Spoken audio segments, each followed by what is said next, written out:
जय श्री राम मित्रों। और आज की जो मानस व्याख्यान माला है वह इस प्रकार है। आज की जो अपनी चौपाइयाँ हैं, खल अघ अगुण साधु गुण गाहा, उभय अपार उदधि अवगाहा। तेहि ते कछु गुण दोष बखाने, और संग्राह त्यागी न बिनु पहिचाने। संग्राह त्यागी न बिनु पहिचाने। संग्राह त्यागी न बिनु पहिचाने। कहीं वेद इतिहास पुराना, विधि प्रपंच गुण अवगुण शाना। भले उपऊच सब विधि उपजाए, और गनि गुण दोष वेद विलगाए। खल अघ अगुण साधु गुण गाहा, उभय अपार उदधि अवगाहा।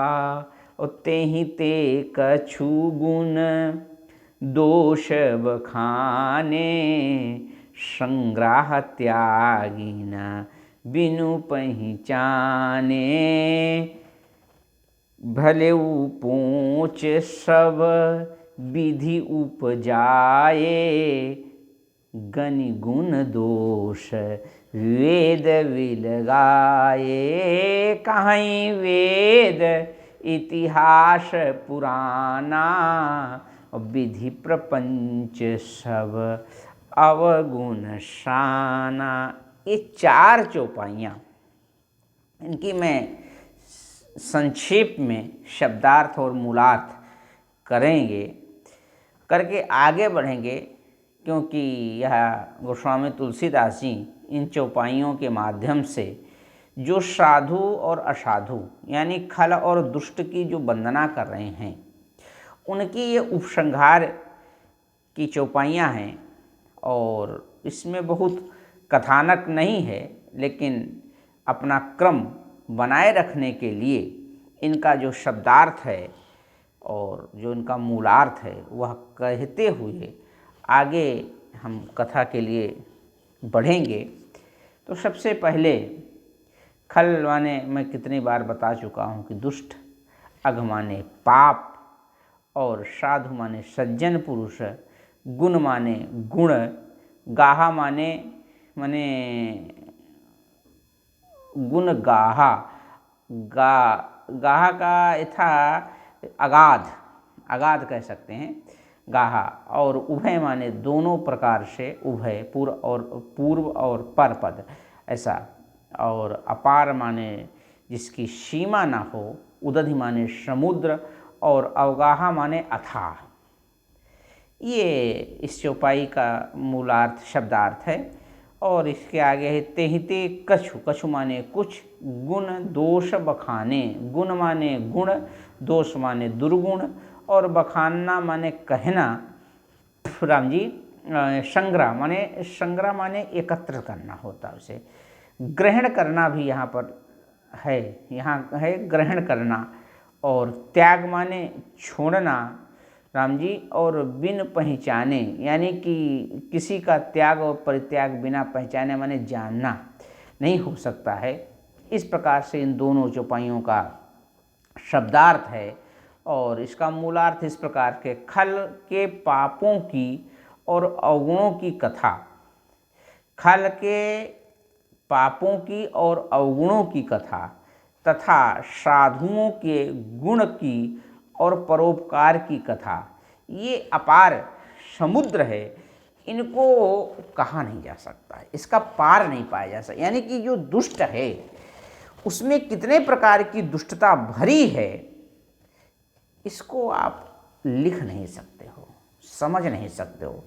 और साधु पुरुष कितना सज्जन होता है, यह भी नहीं लिखा जाता है। कहा कितना कि खल अग अगुण साधु गुण गाहा, और उभय यानी दोनों की जो गुणों और अवगुणों की चर्चा है वह समुद्र के समान गहरी है, अपार है, अथाह है। और गोस्वामी तुलसीदास जी कहते हैं कि आप पहचान सको कि खल में क्या दुष्टता है, साधु में क्या साधुता है, इसलिए कुछ मैंने अपने कथानक के माध्यम से आपके सामने रखने का प्रयास किया है कि ते ही ते कछु गुण दोष बखाने। और जो गुणग्राही पुरुष है यानी कि जो भक्त है, जो रामक कथा प्रेमी है, वह उनको संग्रह त्यागी न बिनु पाए। आपको क्या संग्रह करना है यानी कि क्या सजोकर रखना है और किसका परित्याग करना है, उसके लिए ही मैंने ये गुण और दोषों का बखान किया है। वो स्वामी तुलसीदास जी का कहने का अभिप्राय यह है कि ये मेरी कथा का अभिष्ट नहीं है, लेकिन बताना मेरा कर्तव्य इसलिए बनता है कि आने वाले इस ग्रंथ में आगे जब हम चलेंगे तो अनेक प्रकार के दुष्ट भी मिलेंगे, महात्मा भी मिलेंगे। जब आपको सब पहले से पता रहेगा उनका गुण क्या है, अवगुण क्या है, तो आप उनमें आपकी जो बुद्धि है जिसमें पवित्रता स्वीकार करना चाहिए वहाँ पर आप पवित्रता स्वीकार करोगे, और जहाँ पर दुष्टता स्वीकार करनी चाहिए वहाँ पर आप दुष्टता स्वीकार करोगे। यानी कि गोस्वामी तुलसीदास जी अपने श्रोता को कथा को सुनने के लिए इतना परिपक्व करना चाहते हैं कि आगे चल करके उसके मस्न मस्तिष्क में किसी प्रकार की शंका ना उत्पन्न हो जाए। ये दुष्टों की वंदना, उनके स्वभाव की वंदना, उनके अवगुणों को बखान करने का अभिप्राय केवल गोस्वामी तुलसी जी का जो हेतु है वह इतना ही है कि आप पहचानो कि दुष्टता क्या है, साधुता क्या है। इन सारी चीज़ों को पहचानने की आपके अंदर क्षमता उत्पन्न हो जाए, क्वालिटी उत्पन्न हो जाए। इसके पीछे का केवल एक ही मात्र हेतु है गोस्वामी तुलसीदास ते ही ते कछु गुण दोष बखाने और संग्रह त्यागी न बिनु पहचाने। भले अपोच, पोच माने दुष्ट, भले अपोच सब विधि उपजाए और गनि गुण दोष वेद विल। ये जो भाई बड़ी मार्मिक है भाई कि साधु और दुष्ट को दोनों को उत्पन्न किसने किया, तो कहा ब्रह्मा ने। संपूर्ण सृष्टि का रचना ब्रह्मा ने की। ये दुष्टों को भी ब्रह्मा ने उत्पन्न किया और साधुओं को भी ब्रह्मा ने उत्पन्न किया। तो उत्पन्न करने वाले ब्रह्मा हैं कि भले ही पोच माने नीच, दुष्ट, भले ही पोच सब यानी कि जितने भी दुष्ट हैं विध उपजाए। लेकिन वेद ने क्या किया, कर्म के आधार पर वेद ने दुष्ट और साधुओं को अलग अलग कर दिया। वेद ने मानक तय कर दिया, एक फर्मा तय कर दिया कि यह जो गुण करेगा वह संत और यह जो नहीं करेगा वह दुष्ट। वेद माने क्या होता है, वेद हमारे सनातन धर्म का कि वह पुस्तक है। वेद अपुरुषेय हैं, वेद को किसी ने लिखा नहीं, ये भगवान ने स्वयं प्रकट किए हैं। और वेद के आधार पर ही हमारे कर्म का निर्धारण होता है। वेद के आधार पर ही धर्म क्या है, अधर्म क्या है, यह हमको ज्ञान होता है। वेद बना कैसे, कहा विद ज्ञानेन धातु से वेद शब्द उत्पन्न हुआ है। विदन्ति अनेन धर्मान इति वेदः, कि जिसके द्वारा हम अपने धर्म को जान सकें वह वेद है।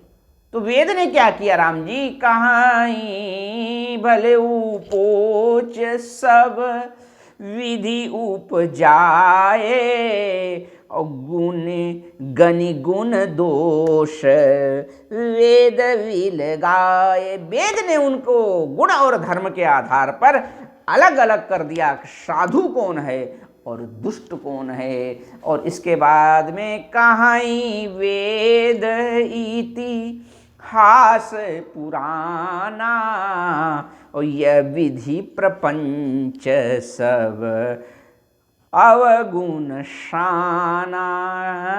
कहीं वेद, वेद माने आपको बता ही चुका हूँ, इतिहास माने जो पूर्व में बीत चुका हो और उसका संग्रह करके जिस पुस्तक में रखा जाता है वह इतिहास, यानी बीता हुआ जो है वह इतिहास है। यानी कि वेद और इतिहास ये सब क्या है, विधि माने ब्रह्मा का ही प्रपंच है।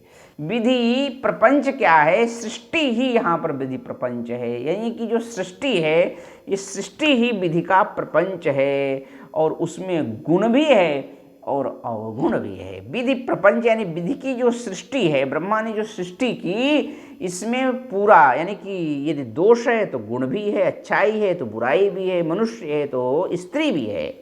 यानी कि हर एक चीज में अच्छाई और बुराई समाहित है। ये विधि का प्रपंच है, यह सृष्टि विधि का ही प्रपंच है, और इसको वेद भी कहता है, इतिहास भी कहता है। इस प्रकार से भले और बुरे ब्रह्मा ने सभी को उत्पन्न किया है, गुण भी है दोष भी है का विचार वेदों ने उनको अलग कर दिया। वेद इतिहास पुराण कहते हैं कि ब्रह्मा की सृष्टि गुण और अवगुण युक्त है। यह सृष्टि में गुण क्या है अवगुण क्या है, यह आपको भली प्रकार समझ करके ही अपना जीवन यापन करना चाहिए। और गोस्वामी तुलसीदास जी का जो मंतव्य है वह यही है कि हमारा जो ग्रंथ है उसमें क्या अच्छाई है क्या बुराई है, कौन अच्छा है कौन बुरा है, वो दृष्टि रख करके आपके अंदर पात्रता आ जाए, उसको समझ करके गुणग्राही बन करके इस रामचरितमानस में हम प्रवेश करें, ऐसी उनकी भावना। और इसी साथ में इन 4 चौपाइयों का मैंने केवल शब्दार्थ और मूलार्थ किया है, बहुत लंबे नहीं कर रहा हूँ, बहुत छोटे छोटे वीडियो बना करके आप लोगों के सामने भेज रहा हूँ। और कथा क्रम को मैं थोड़ा सा शीघ्रता से ले चलने का प्रयास कर रहा हूँ। आगे चल कर के स्थिरता के साथ में जो चौपाइयाँ आएंगी उनकी व्याख्या भी करने वाला हूँ, लेकिन अभी थोड़ी कथा क्रम कुछ दिनों बीच में बाधित होने से थोड़ा पीछे हो गया है, इसलिए मैं थोड़ा सा मूलार्थ और शब्दार्थ करके ही आगे बढ़ना चाहता हूँ। आप सभी सुधी लोग हमारी इस वीडियो को सुनेंगे और शेयर भी करेंगे, एक दूसरे को प्रेरित भी करेंगे, और अपेक्षा करता हूँ कि आपको पसंद आएगा तो कुछ ना कुछ लिखने के लिए भी प्रयास करेंगे। सादर जय सिया राम, जय सिया राम, जय सिया राम।